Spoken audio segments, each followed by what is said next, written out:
यह कहानी रोहित और संजना के प्यार की है। रोहित एक गांव का रहने वाला लड़का है। रोहित का परिवार बहुत बड़ा है, इसलिए घर के सदस्य घर का सारा काम खुद ही कर लेते हैं। रोहित सुबह कॉलेज के बहाने घर से निकल जाता है और शाम को घर लौटता है। रोहित की यही दिनचर्या है। दूसरी तरफ संजना एक शहर में रहने वाले एक अमीर घर की लड़की है। संजना भी उसी कॉलेज में पढ़ती है जिस कॉलेज में रोहित पढ़ता है। उन दोनों की पहली मुलाकात भी कॉलेज में ही हुई थी। धीरे धीरे दोनों में अच्छी दोस्ती हुई और धीरे धीरे दोस्ती प्यार में बदल गई। अभी दोनों जब तक एक दूसरे को देख नहीं लेते हैं उन्हें चैन नहीं आता था। छुट्टी वाले दिनों में भी रोहित सिर्फ संजना से मिलने के लिए शहर जाता था और संजना भी घर पर कोई ना कोई बहाना बनाकर रोहित को दिए समय पर और तय की गई जगह पर पहुंच जाती थी। यह सब यूं ही 2 साल तक चलता रहा। लेकिन एक दिन संजना के भाई ने संजना और रोहित को पार्क में बैठे देख लिया। फिर संजना की भाई ने घर जाकर संजना की हरकत सबको बता दिया। संजना की यह हरकत जानकर घर वाले संजना से काफी नाराज हुए और गुस्सा भी किया।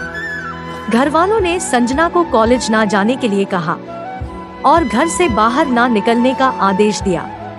जब 3 से 4 दिन संजना कॉलेज नहीं आई तो रोहित काफी परेशान रहने लगा। एक दिन रोहित दोपहर को संजना के घर गया। उस दिन किस्मत से संजना के सारे घर वाले किसी काम से बाहर गए हुए थे। संजना घर पर अकेली थी। रोहित सीधा संजना के कमरे में जा पहुंचा।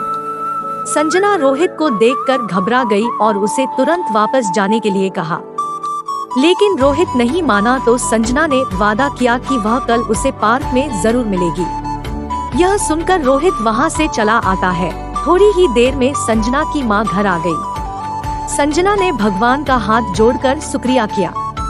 अगले दिन जब संजना की मां पड़ोस की एक औरत के पास गई हुई थी और घर में कोई नहीं था, तब संजना रोहित से मिलने पार्क में चली गई। रोहित काफी समय से संजना का इंतजार कर रहा था। वह संजना को देखकर खुश हुआ। दोनों काफी देर तक बातें करते रहे।